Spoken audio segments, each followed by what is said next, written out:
Like, you know what's gonna happen, but you're like, well, maybe I'll just a little more time. Or you know what's not gonna happen. It's like, maybe if I have a dramatic pause, and then you make it into an acting moment, and you're just like, okay, I got it.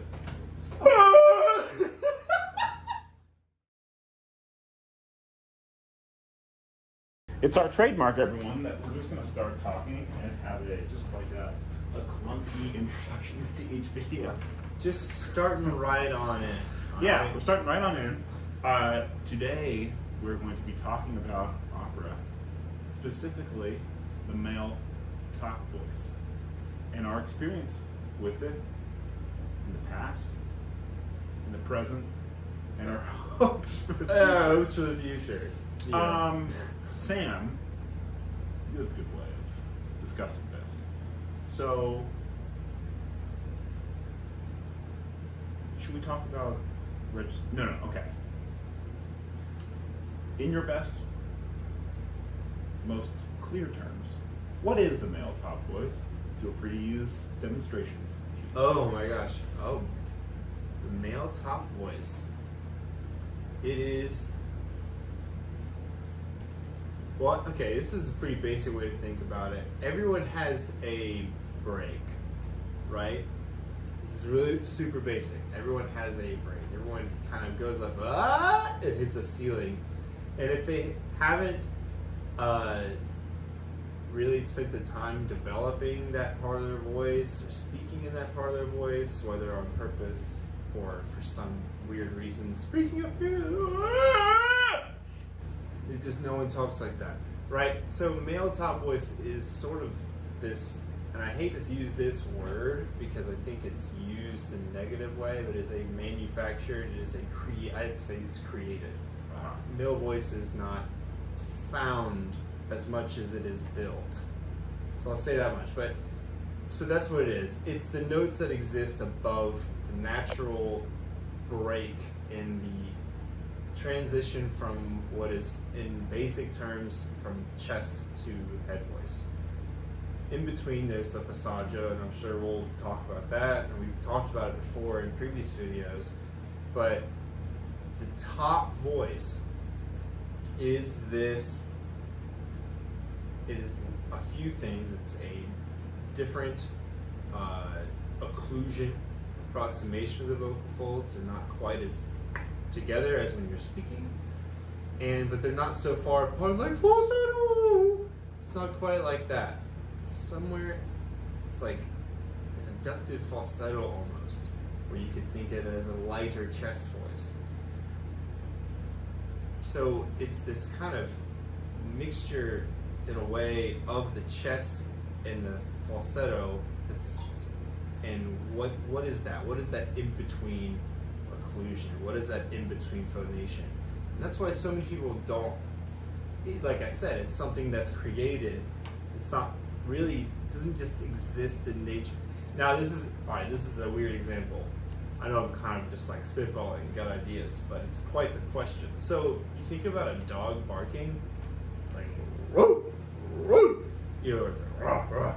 It's like this kind of chest voice, and then the dog howls, or a wolf howls like, oh, like that was pretty good, right? Yeah, pretty good. So, yeah, so it's like, it's like, it's like OE, like backing down.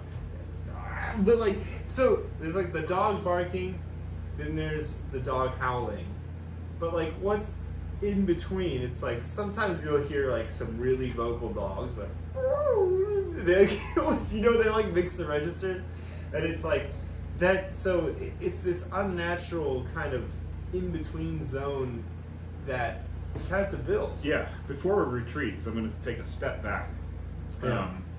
It does occur in one famous example in humans, and I don't remember if I made this up, not made it up, if I thought of this example, or if my dad did, or somebody told me that. But when an umpire makes a strike call, that is the male top voice.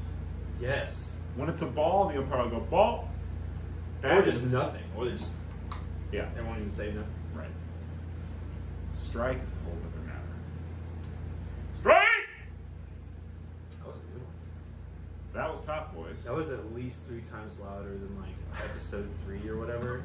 Damn. This guy's been singing. It's been getting fucking good. But that was just sorry, to that was a good one. demonstrate that it is in fact male top voice, you'll recognize right now the operatic difference between strike and strike! Strike! Yeah. And then I'll just go from middle to top. Strike! You should have heard a difference between the initial shouting straw and then I did a little portamento and then also a diphthong into that A.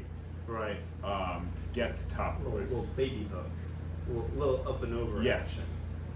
Now, the best, most simplest explanation of this phenomenon is still, I think, the Pavarotti 1 minute and 39 second long video, where he's giving the master class.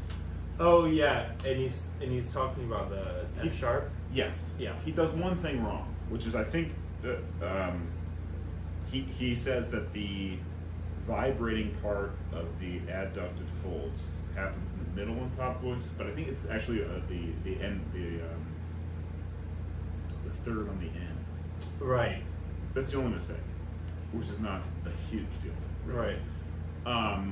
That's the clearest explanation of it, because he demonstrates what happens when you go for when you hit your ceiling, your middle voice ceiling. Yeah. He goes He's like expect estrago or something like that. It's so good.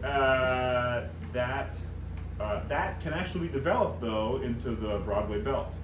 That's true. And in fact, I think there's probably a laryngeal event if you keep going with it that Legeros can get, which is that there's a bit of a half cover if you keep belting in that way. Yes. But let's not get in the weeds yet. Sorry, that was my fault. I was going that direction. No, but it's basically, an interesting thing too. You could think of, as Sam was saying, your speaking voice or your low singing voice as full adduction in a shorter position of your vocal folds overall. Right. Middle voice as Thick and short. As 2/3 adduction or 2/3 vibration in the fully adducted chords, and then the length of it is in between top and bottom. Mm-hmm. And then top voice is a fuller laryngeal tilt, which results in a longer stretching of the chords while they're adducted, Mm-hmm. and then it's the top third that's vibrating. That is my understanding of the basic physiology of it. Right. The ability to hold the more tilted laryngeal position, both in each one of the registers, has a lot to do with, yes, the strengthening of the, The overall cricothyroid. Yeah, right. Arytenoid card, I was your going to say the intrarytenoids. overall, Yeah, all of it. the overall musculature as you practice over time. There's also the hyaline cartilage problem, which is that that's why when they say that voices don't mature like male voices until 32-ish, 34-ish, and female voices usually 28-ish. It has to do not with that's the amount of hours that you have to put in until your musculature is ready to deliver operatic sounds. It's that you've probably already achieved that if you've been diligent about it, and that you're kind of waiting on the hyaline cartilage to ossify. Hyaline cartilage, I hope I'm saying that right, by the way. I think sounds right.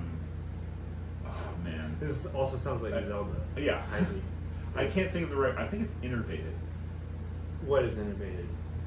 Does the word innervated means that blood is going into it means that there are nerve endings right in it. The vocal folds themselves are not innervated. Okay, I don't know if that's actually the word I want to use, but whatever the word is that indicates that there is blood in the structure, the tissue.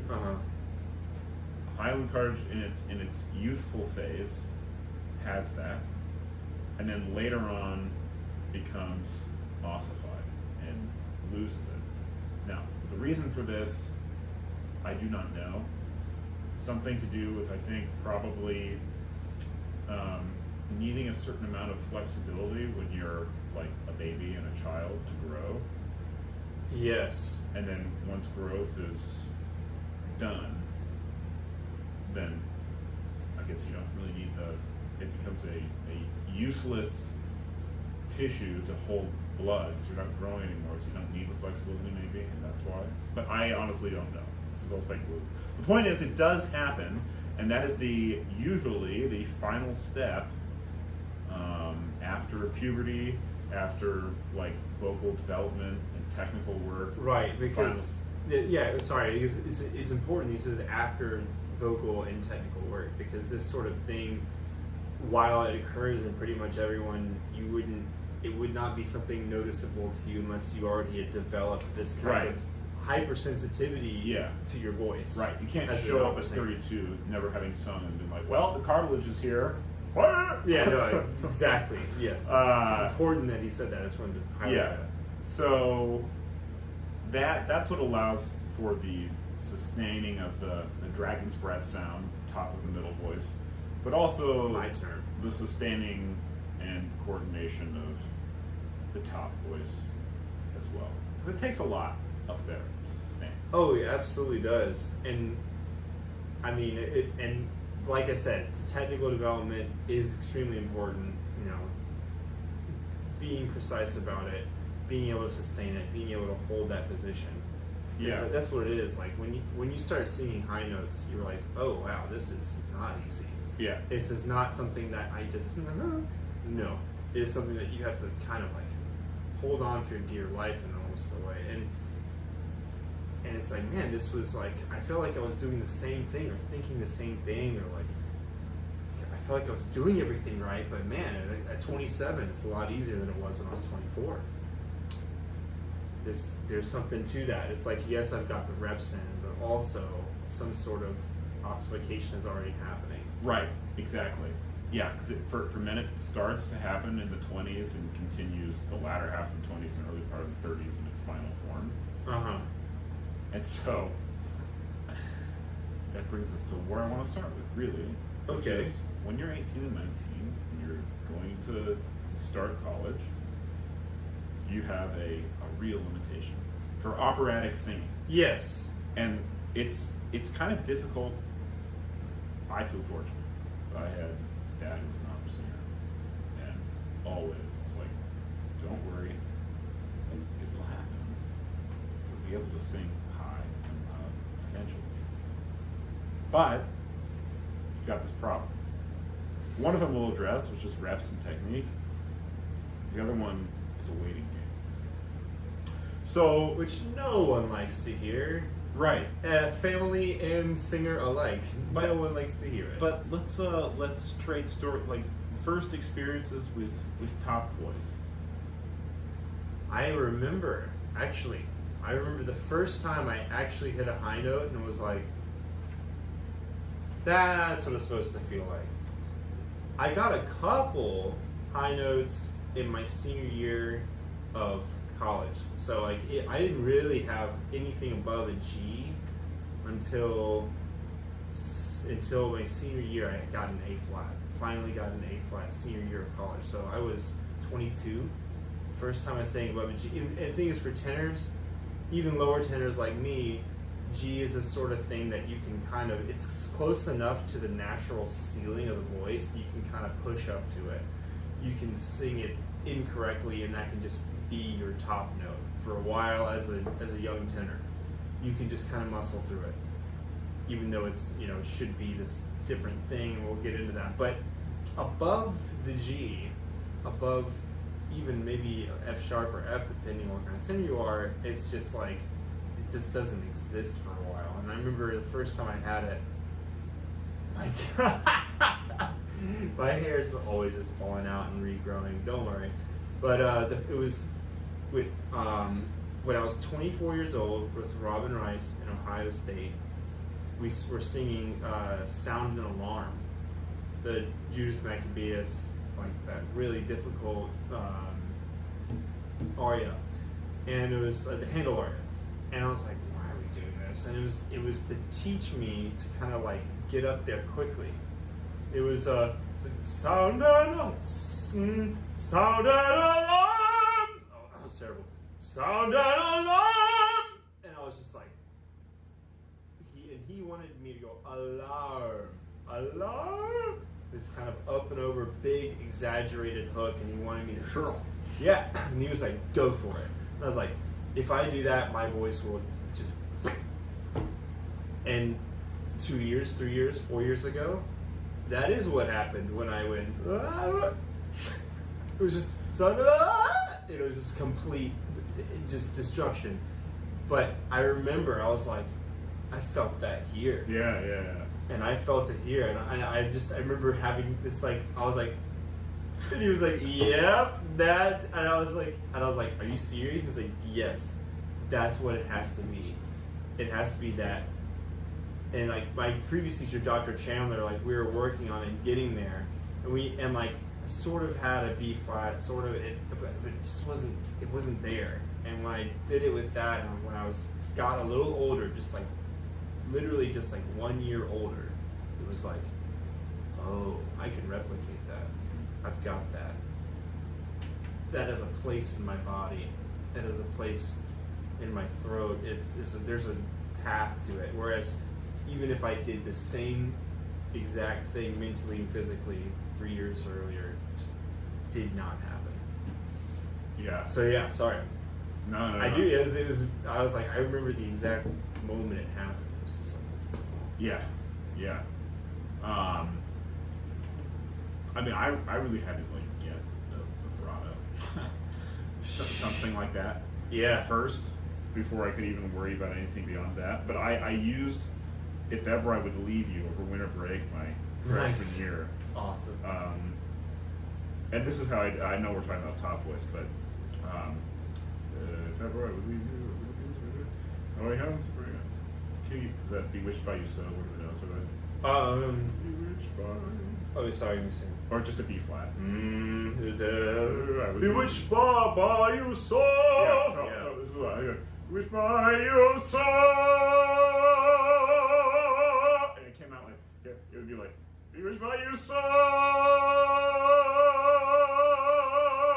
And that was kind of the speed at the beginning. Right. Because I was like, something I didn't honestly have the strength to release. Right. This is kind of maybe it's because I don't know, low voice, not exactly the lightest voice of all time. No, it's absolutely. The thing directly corresponds with the actual size of the larynx as well. So the strength to hold that tilt. So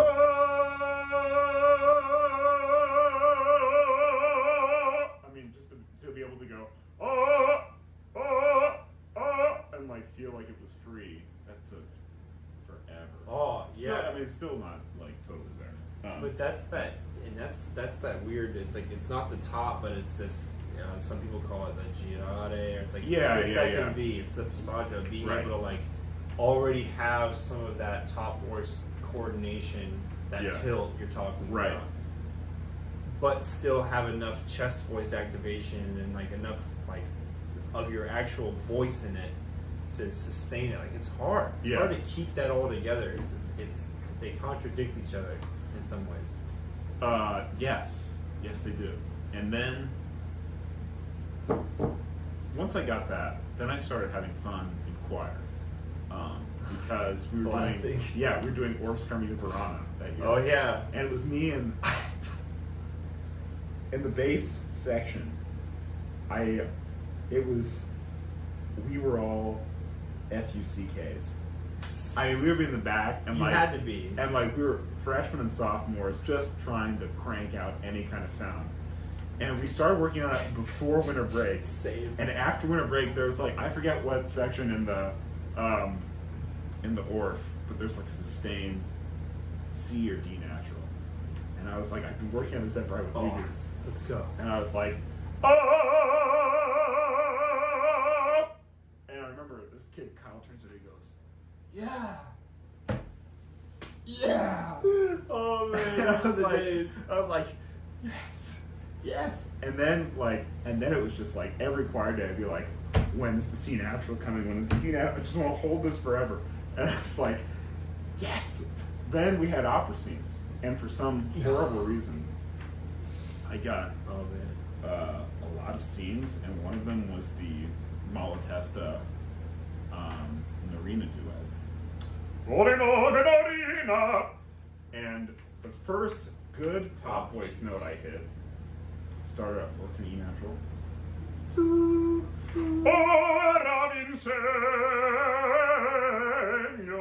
But I remember the first time I hit that in performance, Dad was like after one lesson after another, just failing on top voice. It was just like it was really like all freshmen was like and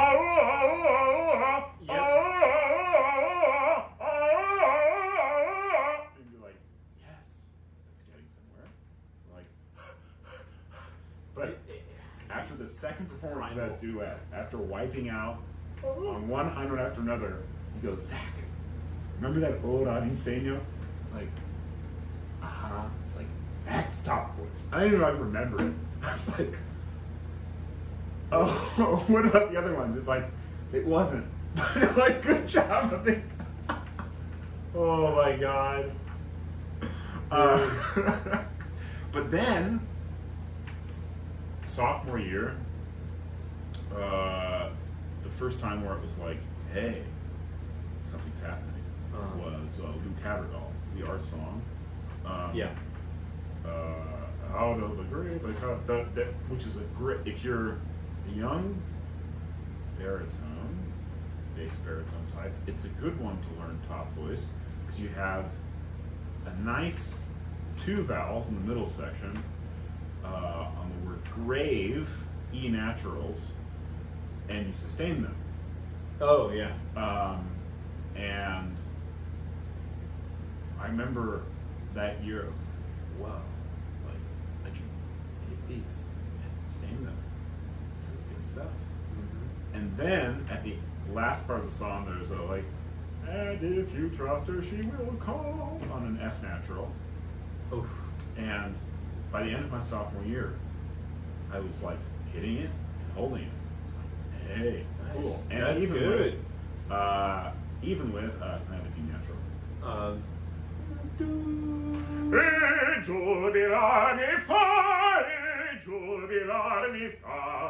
Even was starting to work on that. Ended up being too high of an aria for me. But, hey, like, we would take it as much as we could, because at the time it sounded more like that kind of a baritone. It's like, yeah, sweet.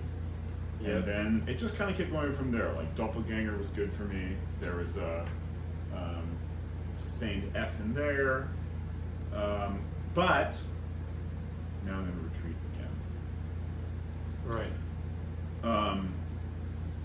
What were your initial, like, ways to get into top voice? Like, who taught you how to start to get into it, and what were the tools used? So it started with Dr. Chandler at Forest State. That was my junior and senior year, and his job was just to connect me to my body, to the rest, because I was like totally just mistaken about my voice type and everything, and like tenors think that they need to, and maybe some like specialists like Rossini, really high tenors, think this way, but he was like, no, you need to, lyric and down kind of have to sing with a certain amount of heft in their passaggio and top, and that's because that their voices have that certain amount of heft to it. So he was just really just anchoring me, and like just a general cover throughout. There wasn't a lot of specificity. It wasn't a lot of right. But then when I got to Robin, that was my master's, and that's the thing. It's like I needed that first before you ask that. Can I ask what you sang to get into your master's program? I sang "It's About the Way People Is Made." I reckon it's Sam's aria from Susanna. Okay. And that was the first aria I'd ever learned because I was just like not qualified to sing any tenor. I was that bad. I was just not even like there wasn't a single tenor aria I could do. And like when I got to the A natural, it was like the terrible was like like it was just terrible. Okay. That's a good point. Actually. I just didn't have it. But when you were there, singing the A natural, what did you have any kind of like? Had you been given any kind of vowel modification approach, anything like this? There was. It was just kind of, if I remember correctly, it was just kind of like support the shit out of it, Okay. and think dark. There wasn't a lot of like specificity. There wasn't a lot of like tricks, and you know, if Dr. Chandler were watching this now, he'd probably be like, "No, I told you to do this, this, this," and I was like, I just don't remember. But my mind, I was just like, maybe I was thinking Like a tall AW, which is kind of, now that I'm on the other end of it, is sort of the correct thing for me for that note. Mm-hmm. But I just didn't have the facility and the tilt and whatever you want to call it, and the passaggio wasn't ironed out, and that's important because if you're not tilted enough, and that's where the tilting begins. If you don't do that correctly, then the top, even if you're completely mentally configured correctly, you won't be physically strong enough to execute the signal, I guess. But once I got to Robin, it was like, oh, it's about this kind of question mark, this like up and over, and then maybe resulting in the front, and just getting up and on top of it, but without losing everything here. It's like it's up and over, but it's not so up and over that it's. Yeah. This can't be. It's like you have to think. What like the process with Robin was like being as big and open here, but having that added on top of it. What kind of exercises did you do, and can you demonstrate a few of them? With like that Robin had me doing. Oh, there's one. Like 3 top voice exercises. Right. And, one of them was we did a lot of work on which I think is good for tenors especially, and it was like this like because it kind of enforces this like high angle that you can like get. So you go I'll sing it actually on so it was like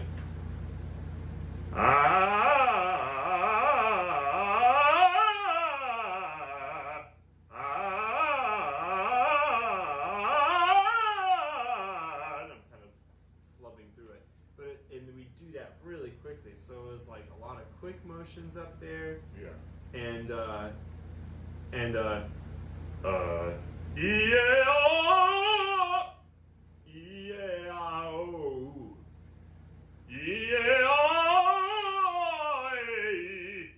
get that wrap around. That was the key, and it was getting that wrap around.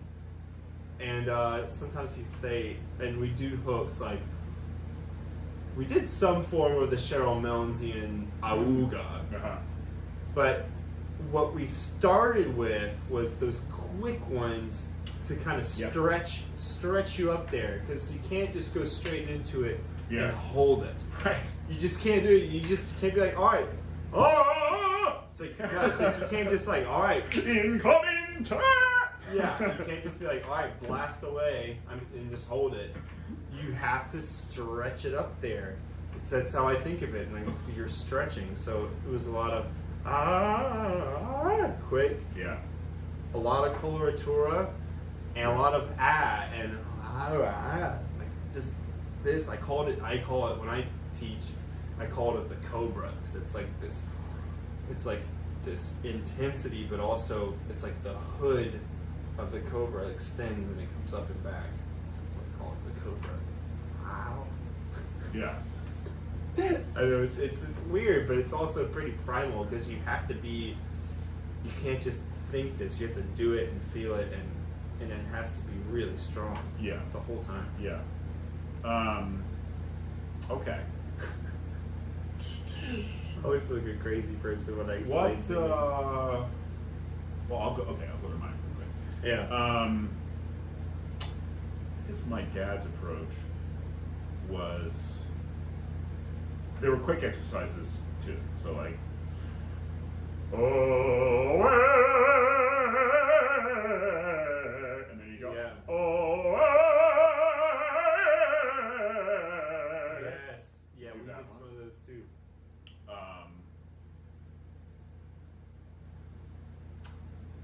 And he would he wanted vowel modification to be readily accessible to for everybody. Yeah. So for closed O and oo, at a certain point, I want us to be migrating to this. For ah, open O, Mm-hmm. For a, you pick up the OE space. Oh, right. For E, eh. Yeah, it's yeah. And that it does in that those vowels correspond with I looked if I brought it, I didn't bring it. The vowel chart in the I think it's the William Bernard book. It's in several books. Yes, I know what you're talking about. But they all kind of migrate to those four at certain. There's like the overlapping vowels, Right. and unfortunately, I don't think the science well enough to explain why those are the four overlapping vowels. But something about formants and etc. Something about formants. Oh, but it's true that you can't sing like Oh, like yeah. you have to modify or reshape the space into something approximating those neutral vowels, Right. Well, for certain. especially in the beginning, the initial. Yeah. time. Well, for certain, it differs. Like each vowel has, I mean, a huge series of harmonics, but we're mostly formant 1 and 2 are the ones that we're concerned with. Yeah. And at a certain point, you want to tune your resonant chamber, your vocal tract, your vowels, everything to approximate those formants, because you will get a really big spike in sound, Yeah. and that's important Or- for singing. Yeah. But also certain vowels, the trueness of that vowel, like E, for example, E's first formant, I don't remember the hertz off the top of my head, but it's really low, which means that E cannot be brought up as high as Ah can. And even Ah itself, while the formants are much higher, needs to be changed, but that's for a different anatomical, physiological reason. But in terms of physics and sound and harmonics, it's like these closed vowels, oo, e, they have low first formants. And so you have to adjust your voice to change so that at each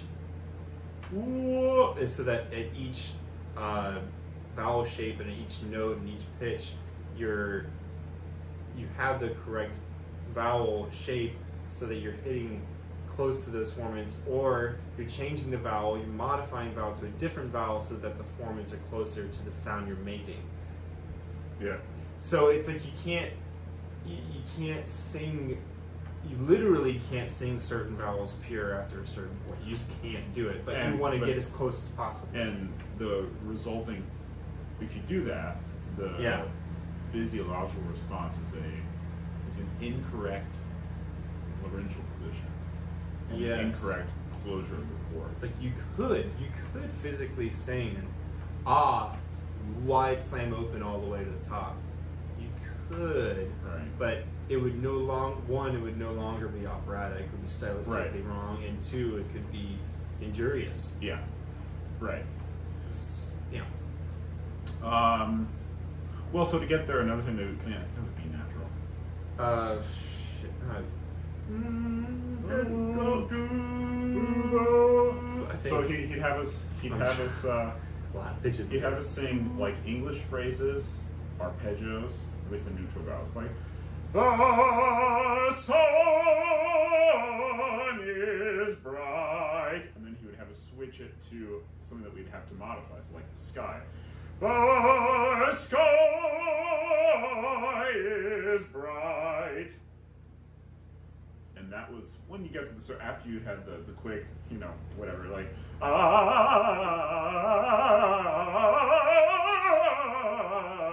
Yeah, exactly. And then once you do that, it's like, okay, let's try to sustain it here for a second. And then once you do that, it's like, okay, now let's do the sun is bright or whatever. And then Mark does the exact same exercises, but more with a purity of like, which is not to say that I didn't do that with my dad, but we definitely incorporated language into the exercises at a certain point. Mm-hmm. So I love of course I love it because that's how I was taught, the 4 neutral vowels as a first approach.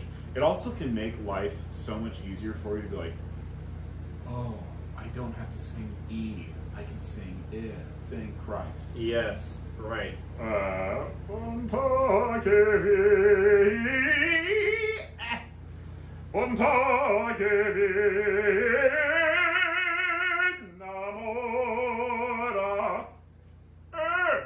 like, oh, I have permission to do that?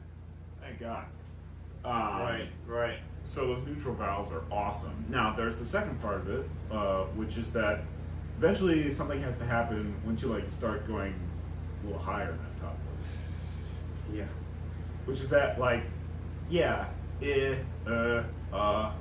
that's all nice and good. But, you're confronted with a D flat, or I'm confronted with an F sharp. It's like, okay. Yeah. Now there's another aspect entirely, which is, how would you describe it? Are we talking about the... So you get into the first term. Yeah. You kind of build up a little bit from there, like 2 half steps. And now all of a sudden, that little trick you used has to have something else in it. Yeah. It was really weird at first. I think... Well, at first it was like, I felt like there was this hill I had to get over at A flat. Like after A flat, it was just like, it just doesn't feel as full. And if it does come out, and I try to make it as full, it's like, oh, that hurt. And then there was times where it was like, oh man, like it came out, but it was kind of weak. And actually, Mark was the person who fixed that problem for me, and it was partially because I was opening too high, and so it was the specificity of, oh, actually you need to start doing something half step lower than you thought previous. Yeah. So part of it was balancing the passaggio, right, and what essentially what we call the bottom of the third V, which is the beginning of the secondo passaggio, or the end of the secondo passaggio, right? The beginning. It's the end of the zona di passaggio, the second V. So now you're in the third V, you're in the top voice, like what this discussion is about, at the beginning of it. And then I realized it kind of has to move up. Yeah. But it can't. But it also can't lose the power, and and you can't. I think that's why the idea of there's always in singing. Oftentimes, there's this recurring thing with teachers and with imagery using this opposing sense of energy. Yeah. And I think sometimes it can be mischaracterized as oh well, if I just press here and here. And then it's like, okay, but you've lost what it actually, it's like there's the lower Yes. laryngeal position, and yeah, it's so crude to say raise the soft palate, and I can't do it. I don't, because it's so generic. I know it's but- more. It's so much more than that. Right, because that's what's happening. That's what's happening with. But it's also you have to. But you're doing something. You're doing something beyond just. yeah. Um, It's more than that. it's almost like. I think Carell talked about this. You know, sorry, I was to say, one of my teachers, Emilio Pons, he actually would have us literally hold on to like, not like the green band, not like the really big thick bands, but like those like ones that like the tube bands you have at the gym that have the handles on them. Yeah. And he would just pull down on them while we were holding them still. Yeah. And it was just like, and when we'd go up, Yeah. because it was that antagonism. But the thing is, it was a resistance band. It wasn't like, oh, Yeah. time to deadlift 500 pounds. There's all yeah. So it's like this- right. There's this breath antagonism, but there's this space antagonism too. Right. We both demonstrate. How so?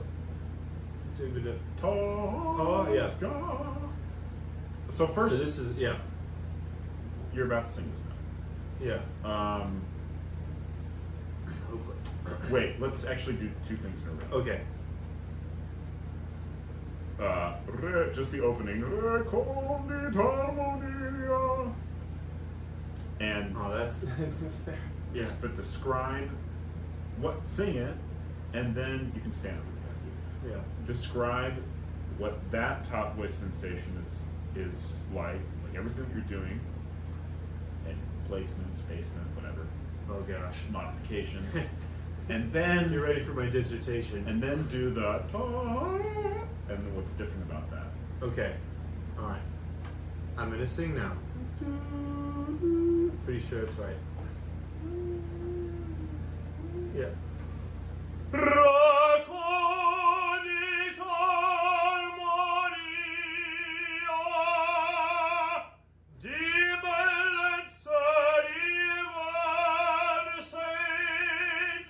So, explanation? Yeah, Yeah, so- of the low covers. Yeah, so recondita, the first so the first note is in the middle of my passaggio, so it's just like a spacious, good open ra. And the next note is this sort of, it's like it has to be dark. But it also has to have this tiny little point in the front so that it doesn't get too dark and just completely lose the sound. So it's like this. So I kind of set the space up with ra. I'm a little tired today. We'll talk about that. Why? I got my personal record PR'd on the bike today. It was awesome. So, so there's this antagonism, this kind of, all right, it's got to have this point, pocketed point, something that Mark says. Uh-huh. And Also, then- you're not, just to be clear, and I'm throwing in my own no, little philosophy here. You are not, in fact, singing recondita as if you'd speak it. no, You are singing but it's a recondita, like the cone.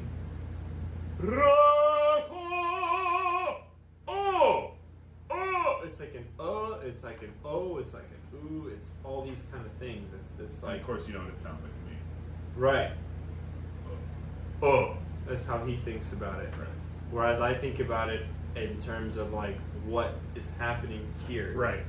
And like play. I don't really teach much in vowels. I teach in like, or think and sing in terms of this is what I need. Uh-huh. I need this too. That's how I'm going to get the point, the Uh-huh. pocket, and the point, the sound. And that is a low cover for the O. And then recondita. So I open up to an F natural. So for me, most singers would open it. I don't fully open it. I probably could for a short duration. Well, actually, let's skip that. No, let's go to the Sorry, blah, blah, blah. So yeah, I discovered for me that instead of going which I do sometimes, sometimes it helps to just kind of break the rules a little bit and sing maybe what should be open. And also, I think diction-wise, diverse, I think it makes more sense. I don't think it's diverse. So like sometimes I will use that and as a excuse to, because I think of it as like, oh, it's A, I need to close it on an E natural. That's where my passaggio is, I need to do it. But sometimes I break those rules because it helps free the voice up. And that's why I do. So it's diverse. And so now I have this space and this kind of freedom with the lips round, the vowel closes, there's this O/OE. So this is like IPA. So it's like A.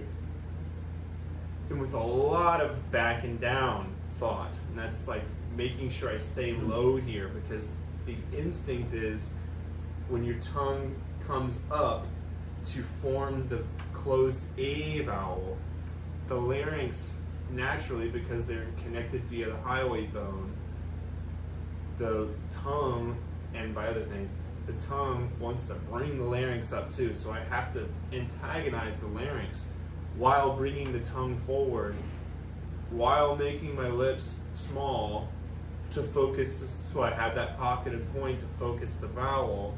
See how complicated this freaking gets? Like, explain it like, Jesus, okay. And it's like, it's the first line of the song. Yeah. Now, to oppose this. Yeah, alright. Actually, yeah. And then let's talk about the. And then also the. Side to. The whole thing? Yeah, if you've got it in you. I got it. Okay. Let's go. And then Exultate, right? Okay, hell no. No, it was a one-time thing. Yeah. Oh, no. Sorry,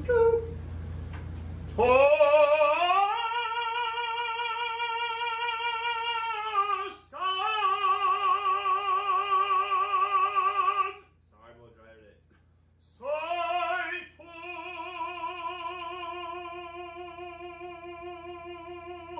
I like to do some sort of decrescendo there. So that was terrible. I've got a little bit of like a. I mean, it was a little very make you talk all. Like, Yeah, I'm really tired and I'm probably a little dehydrated, but which explains that kind of rattling sound. It's like sounds like crack. Like what is that? It's mucus that's getting in the way of the phonation because I'm just anyway. But mostly pretty good. I start with to, which is an open O vowel, and it's right in the middle of my. Well, I want to talk. I want to talk about that. Oh, well, I'm getting to that. I know. I think of it as up and back, and open. Open because it is near the very top of my instrument, and if I sing it too vertical, it will not be as shining and brilliant and what it needs to be, but it'll also it can lock you up. Yeah, there needs to be a sort of freedom, and it's like it's one of the loudest parts of my voice, so it's like I'm supporting a lot, so it's like naturally it needs to be more open. That's and that correlates with Mark talks about the V's. The V system, yeah. My dad talks about the fanning out. Yeah. Yeah, because you hit that stopping point where it's like, and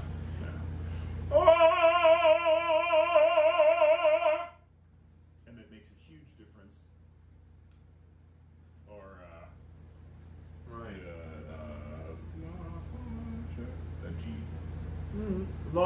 pace de la. La pace da. So that's the first time I'm going. Ah, la pace da. La pace da la morte.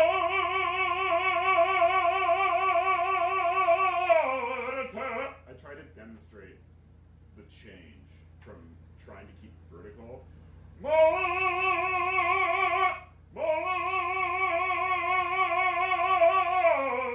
The fanning out of that vowel. That first of all, it feels more connected. Actually, Yeah. in a way you wouldn't expect. You'd think maybe if I kept it more taut and vertical, that this would result in a more like I don't know, like a more resonant sensation. Conversely, it feels like I can't actually apply all of the pressure that I've built up Right. into the space at all. Once I fan out, now it's like there's a freedom for all this pressure I have pressing Exactly. from here to be able to just kind of what's the word I'm looking for? To kind of just sustain and not like press up, but it's like there's this buoyancy, this like powerful buoyancy. Good I way would to say say is allowed to exist through that Yeah. space, which is no longer the initial turn, which would be more like a reconduit argument. Right. And then what's he got? It's like a totally different thing. Yeah. And whereas the first one,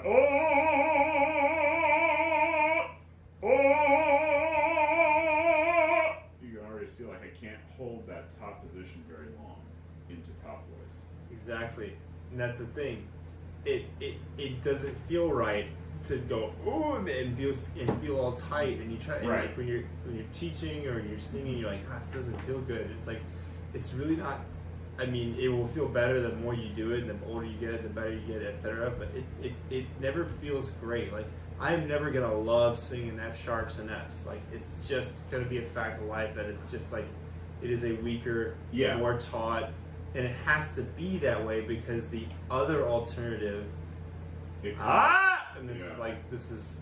It it's costs you a lot of energy. It costs you too much when you have to sing so far above it. And it makes the later stages in the third register more difficult, if not impossible, to actually sing. Impossible. So Impossibile. and what he's saying is like, I feel like this.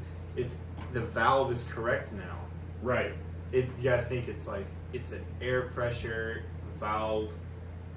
All these things like has to be configured correctly in order for the note to come out properly and to feel good too.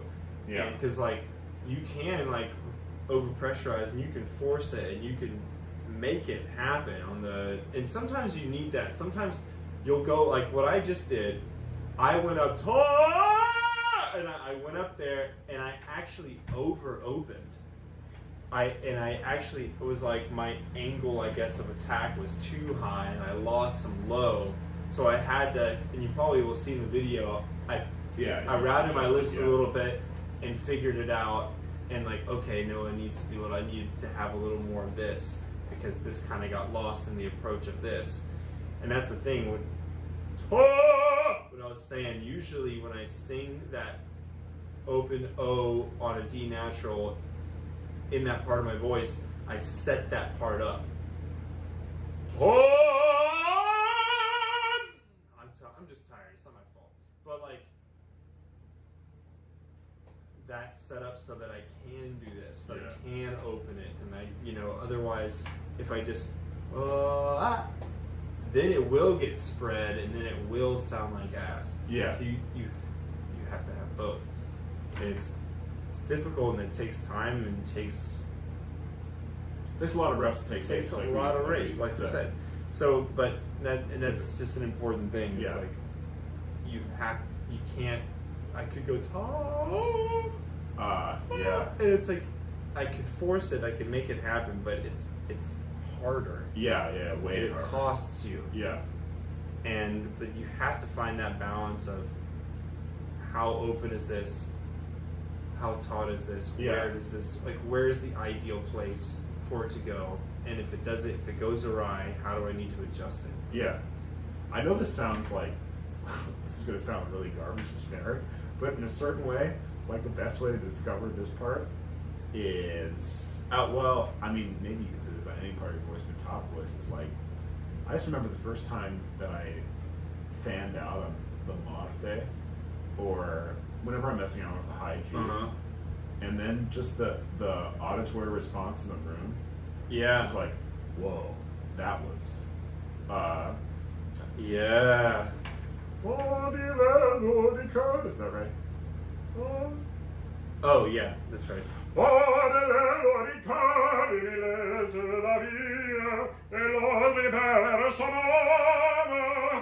Now, this is how I used to try it.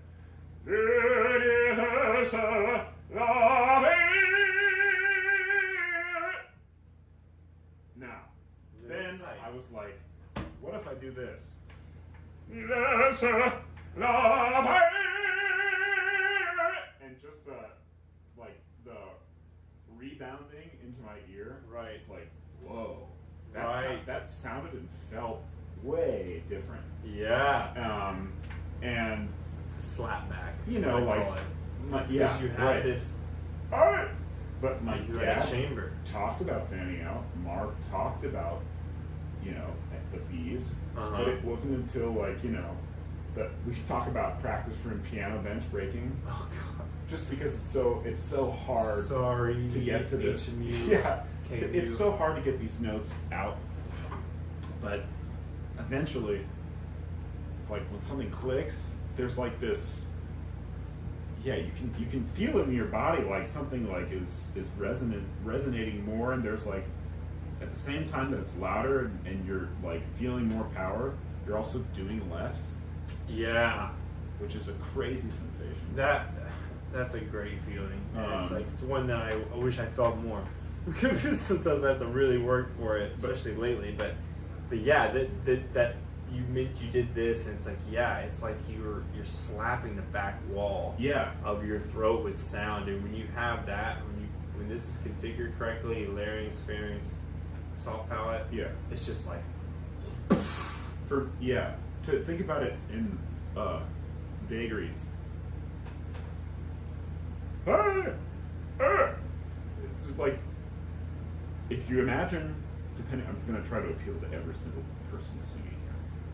If you imagine, if you're a singer with a soft palate, you think of, or if you're a singer who thinks like an open throat, this part of top voice, it's like the fore and the middle voice, you can kind of have a something's happening here. You can't really jack it back too much. Like you can try. No. Conversely, it's like an adjustment from this and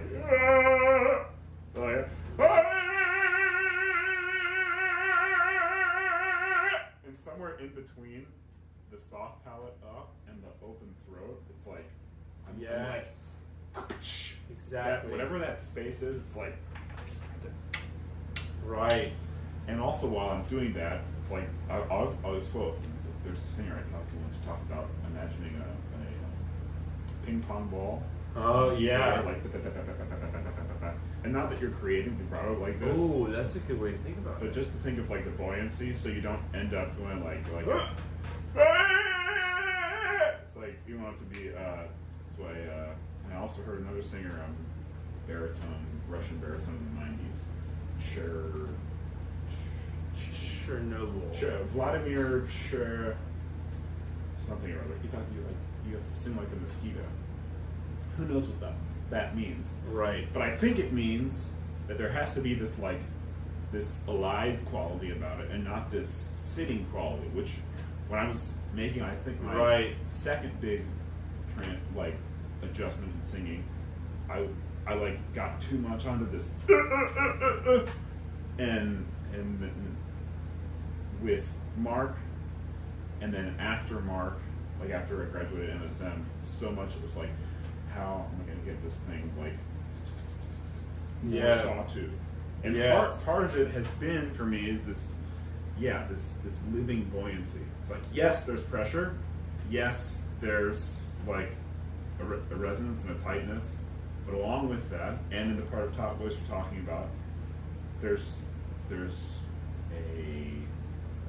a lightness that's only achievable through the right space, which I'm trying to like draw that back into the top voice discussion. Right. So like we're trying to separate, I think, the parts of top voice that are the initial tight versus it, like you did a great job talking about that with the Kondidan, that you gotta say it. Right. And then while that one has like this taut quality, it's like that taut quality somehow ends up in the freaking slam back of your throat. Yes. And all of the tautness that you had, then it migrates. It's so weird. So it's like, well, I wouldn't think of it that way. I think of it more like,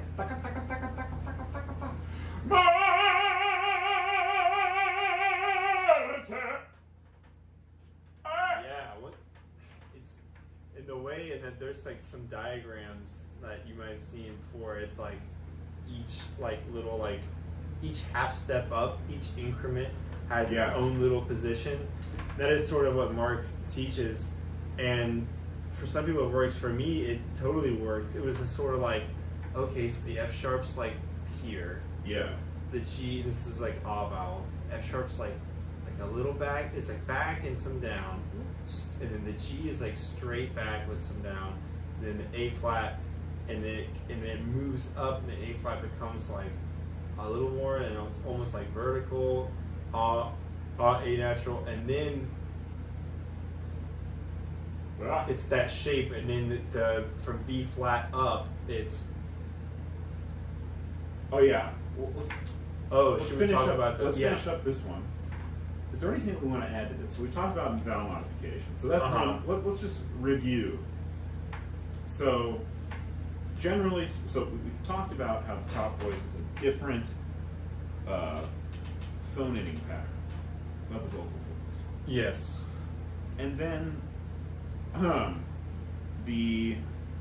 like this first what Robin had you doing, that you're making a conscious shift as an umpire would do subconsciously, you do it consciously, from the shouting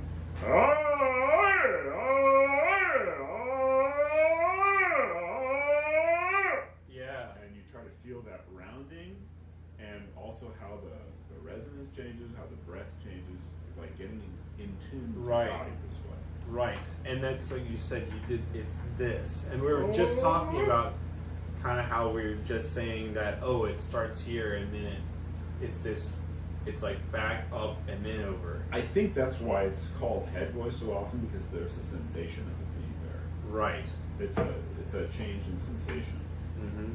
That's why it's like the question mark, or like Right. back up and over. Right. It's that same thing of, and then when you're sustaining those pitches, that's when it becomes this incremental, like this is where it is, because you're just plotting the graph. Yeah. Anyway. Then there are tools you can use aside from just the physical feeling of which are specific vowels that assist once you've found a certain kind of space. Right. Because you can't just go, and, I'm in the space, It has to be an actual vowel. Exactly. So you can migrate to You can migrate to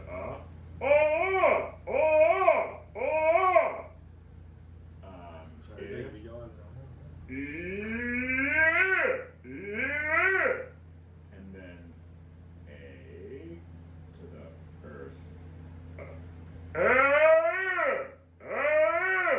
I'm getting tired now. I know, dude. I was already tired. I was like, oh god. But okay, so we're finding the space. We're using vowels to help us get there. We're using different angles that we're feeling the pressure of a top note in different ways, and you can space them and place them in accordance with a certain kind of angle, depending on where you are on the top voice. Right. You're saying that for you at F sharp, you're thinking like... Yeah, I'm thinking like between like a 30 and 22 degree angle back and down. Yeah. That's where I think, and that's the feeling of one where I'm thinking in my throat, but also that's where I'm sending the sound. Does that make sense? So it's like, it's not like I'm going, obviously the sound's coming out of my mouth, but I'm thinking it's like I'm shooting the sound in that direction. Yeah. There's almost no front in it.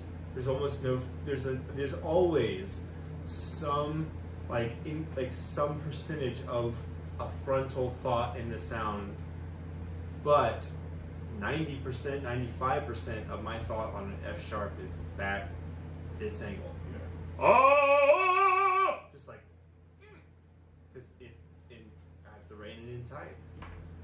We've left a tip out. Super important tip. Oh. What is that? Well, you gotta listen to opera. Yeah. Yeah, you gotta listen to opera. You gotta listen to guys do it, man. I mean, it's like, you know, if you're singing a piece, it's worth trying to listen to every single professional YouTube recording of it out there. Like, yes, thank you. Sorry, especially it's so if important. they were awesome. Like, if you're a baritone, it's worth listening, and you're singing some aria. Like, it's worth going through. How did Milnes do it? How did Merrill do it? How did Warren do it? How is Tezier doing it right now as we speak? It's like so good. It's like Ludovic, I love you.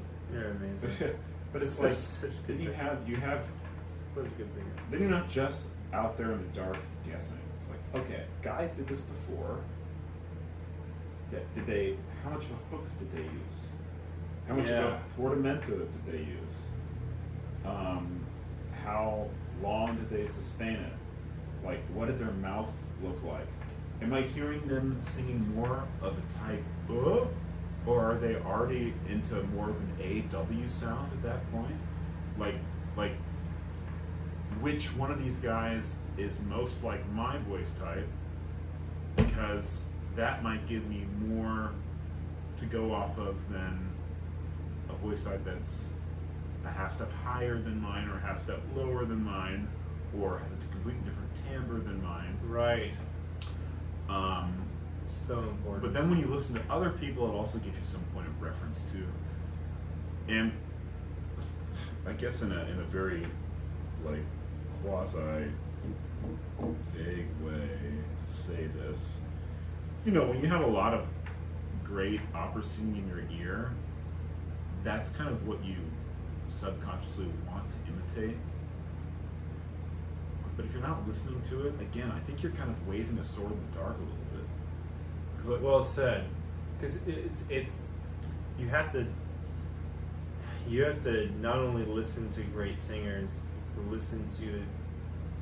to listen to them with the right. It's like, oh, like you're like, oh, what did he do there? It's like you have to kind of have some understanding of technique and technical cues to know that when Cheryl Milnes goes incoming that little like that little thing he does in before, that's not just that's Milnes. I mean, yes, it's Milnes, but there's a reason for it. Yeah, or like you might hear someone do a trampoline, like same yeah, like all party cowboy. It's like, okay, he definitely like he did something with his coordination. Yeah, he didn't go all party boy, like all party boy. Or without the H. And it's like, okay, well now I'm gonna try La Pace de l'Amor. It's like, wow, that worked. That stuck. I didn't lose pressure by doing that, and I found the right space. Or I mean, any number of one of these things. Oh, it's like the ending of Come un bel di maggio. It's like two things like in charge. And it's like you see like Delmonico just like, Yeah. and it's just like this like, and like some teachers and people and most people would see that and be like, well, that's hideous and demonic, and he Yeah. but awesome. But he'd be like, in charge. You Yeah. can see him like looking up to the sky, like being like, I gotta get my soft palate up so this comes out. I gotta get my mouth open. I was like, what if I try that? And then it's like, and then he gets to the F sharp at the end, and it's like that. It's Speed on one. it's not speed. I don't wow. It's not that. I believe. It's like, yeah, there's something wrong with that if it's Broadway, but it's not. You know, it's not. So Speed on one. I'm trying to like imitate Yeah. Delmonico and like just like thinking Yeah. back, like, oh, come on. But it's like you said, it's like waving a sword in the dark in a way. It's like you're not exactly sure what's happening, but you hear something and then you go for it. And Right. it's, you know, It's like Curly talks about listening to Caruso and hearing him go like, oh, like he talks about it, he goes, yes, first I heard him go to the then I heard him go more of an open O, and it's like, so you had something, and he says, like, I had something to imitate. It's right. Like, God, it's worth having something to imitate because it's just so hard. And like when you, again, there's like this physiological issue of like, okay, I'm not strong enough, and literally I can't force this cartilage to harden, but I gotta like try, and like I need, gotta try. So it's like I need 180 different ways to try, and like Yes. like listening to great singers. I think this is probably why we know so many YouTube videos. Is Because we went through this journey. no, it's just literally I feel like I'm still going through a major. I'm that's why I try to defer to you for most, if not all, expertise here. No. But it's like man, I want to know how to sing well. Okay, I guess I'm just gonna listen to 3 hours of opera singers and hope that one of them makes an impression on me. That's similar to my voice Yeah. and singing what I sing. Or like I don't know. it was like I'm trying to sing Madamina. I can't for the life of me sing these tones right. Don, Don, Don, Don. It's like, okay, I'm gonna listen to Forlanetto. I'm gonna listen to Terraful. I'm gonna listen to, I think there's a Raimi recording out there. I'm gonna listen to Raymond. I'm gonna listen to every person do it, and then you'll be like, okay. Oh, one guy sang it open. Should I try it? Okay, let me try that. Okay, that kind of word. Let me try it with the hook and the not dead on. Don! Let me try it with a Don! And it's like, okay, that felt better. That felt better. And it's just like, with it Yeah. just. I forgot. I forgot which like teacher said this, but it was like you're just constantly tinkering with your voice.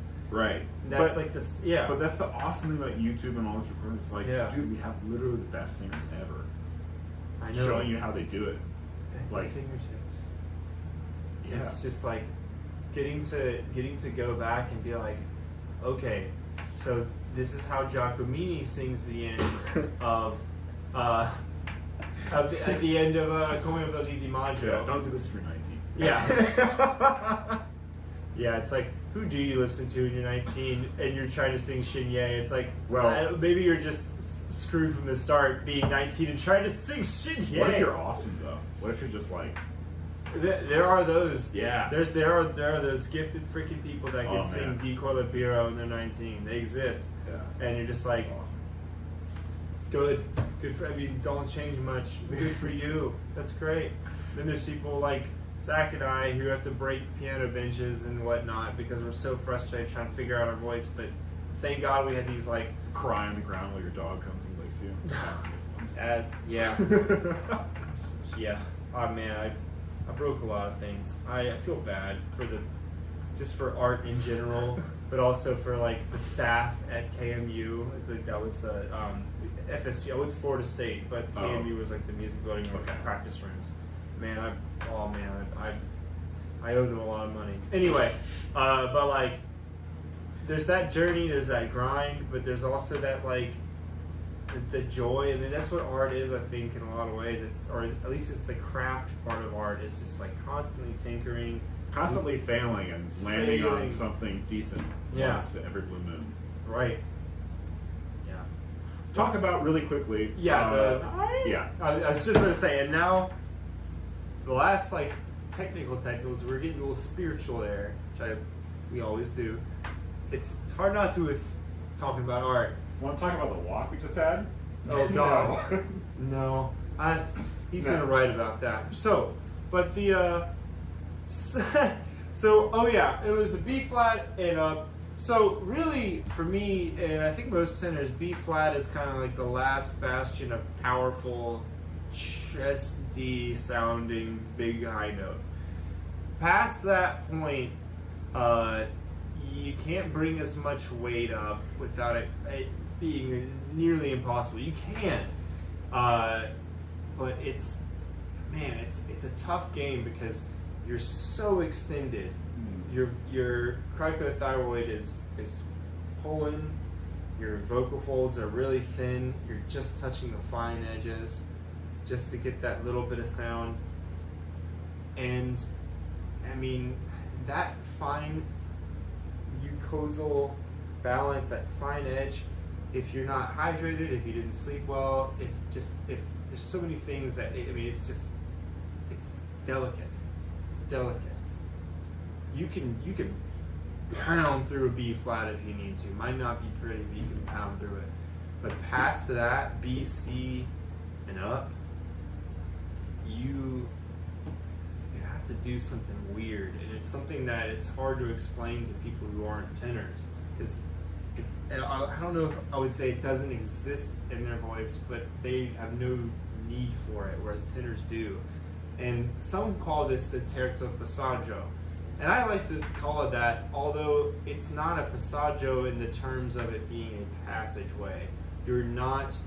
It's not like this fourth passaggio that you're going to narrow, and right, there's no narrowing. It's actually just a continuation of the third V, so to speak, right? It's a continuation of what you're already doing. But I find that it frontalizes. This is the end of the question mark.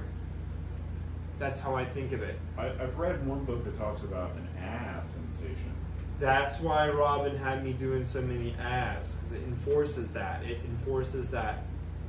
Because think about it, when you make an the soft palate's high, there's this inner smile, although that's used by teachers in all parts of the voice and not always correctly, but in this part of the voice I think it's very correct. I think this kind of, got a high soft palate, you're up here, but you look at my arm and you're realizing that it's not just going straight at it. It's, even though that sound like that sound in my life. stay alive, it's like that. If you're just going straight at it, it sounds like horrible, or some kind of nasty bird of paradise, right? So there needs to be, see how my whole arm is in, bicep, see like the whole, it's that you don't abandon the question mark, you're just coming to the end of the road, all right? Right. That's what it is. So it's like, let's start at a higher C. So,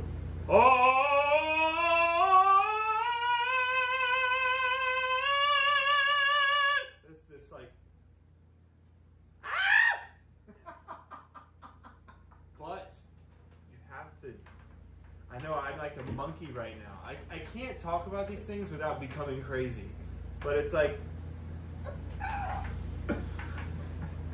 that's what it is. And what's physically happening is that there's less mass in the vibration. The vocal folds are as taut and they're as tight and thin. And you're just making contact. You're not swinging out of the park like a B flat. You're just getting a bass hit here. You're just making sure that what you have with the occlusion of your vocal folds, that is just coming together. It's not Yeah. like an A or B flat. It's a little released. And There you go. I can confirm this doesn't happen for at least my voice, the lower voices. I think it's a tenorial thing. I think it really is. Because in order to try and sing the I've tried it. No, doesn't. I've tried sustaining high A's. No, it's like with the no, nothing happens. It just it's like I know it just ends, and I think it's tenorial. And you can hear the switch, and yeah, can't hear it in lower voices. No, I and I don't know why, because I'm not that smart, but it would be good to ask someone who is smart, like Dr. Chandler or Dr. McCoy, Okerlund. But I just want to say this one thing. I think it might have something to do with the actual mass of the vocal fold, the instrument itself. Yeah. And that it just can't, be stretched that far, and can't be stretched as far as a smaller voice can. It's like having a really thick ass rubber band versus a thinner rubber band. It's the same reason why, even though I did just sing like a D or D flat, it's the reason I can't sing a high F. It just doesn't go that far. I have heard Dark Angela sing a high A, and that sounded. You mean like the high, like the one he sang like the early music? Yes. So I think when he did that, he either raised his larynx. Yeah. But maybe I raised my larynx too a little bit just doing that. But it's like it's hard to do that with a fully low larynx. Yeah. But because I think there's that antagonism, that full arm of the question mark is still there. But there's this really bright spread, honestly, opening. It's nearly impossible to sing a dark high C or D. Yeah. It's like it's possible, and that's about as dark as I can get it. But I think to make it to have the correct sound ideal, kind of like we were talking about the tops of V's, to shine like it should. Yeah. It needs to have a little bit of that. Yeah. Well, I think we've covered most of it. We'll look back one day and we'll say, wow, we either were on the right track or, Jesus, we forgot 78% of the whole thing. Yeah, no, it's like I'm talking to man, I sound like a freaking idiot. It's a hard thing to talk about. I kind of am. It's a hard thing to talk about because the instrument is played on the interior. Can't sing it. Well, it can't. Shit. You can't just play the note. No, it don't work like that. You gotta find it somewhere. What the fuck is this note? You gotta go on an inner journey. Yeah, inner journey. You might break some shit. You might cry on a hardwood floor. Your dog comes licking you. Oh God. Oh boo boo. You might throw a piano bench on the wall of Florida State University. Yeah. Yeah. You might wipe out publicly in the count's area times in front of all of your peers.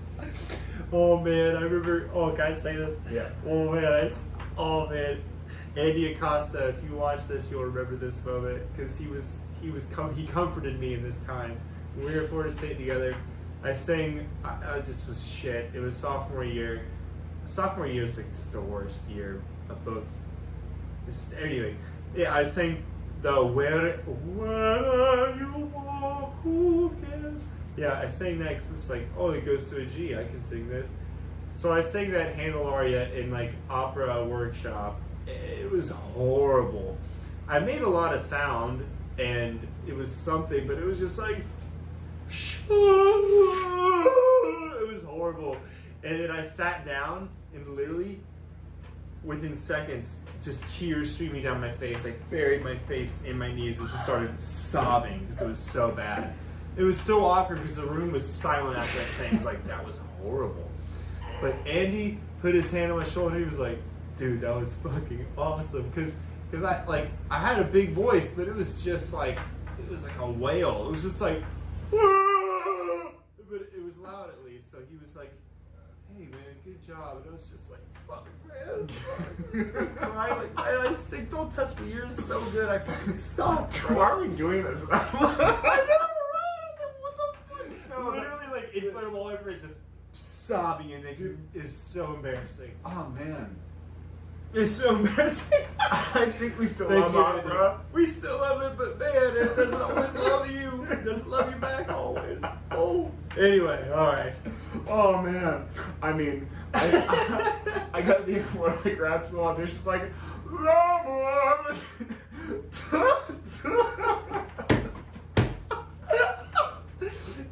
There's just nothing like just absolutely bombing on a high note in public. No, is this when it's like a crazy sensation? It's like, you know, it's like. I guess like, No, it's fun. I guess I gotta go for it anyway. Just gotta go.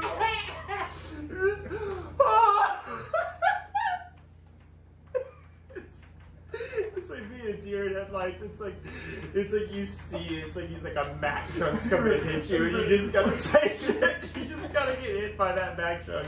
That is just shitty singing. Have you ever had Because one? you suck. Have you ever had one where like you know what's gonna happen, but you're like, well maybe I'll just a little more time.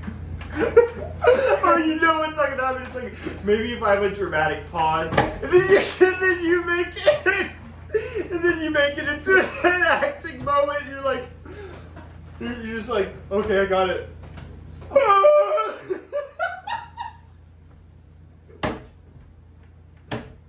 my god, dude! Oh, I can't believe we never like talked about this exact thing. Just like, if you're an opera singer, you get it. And I hope you'll laugh along with us. It's just like that. You know you're fucked. But you can't, but the show must go on. I gotta stop. Okay. I think we're ending it here. Like and subscribe for more content.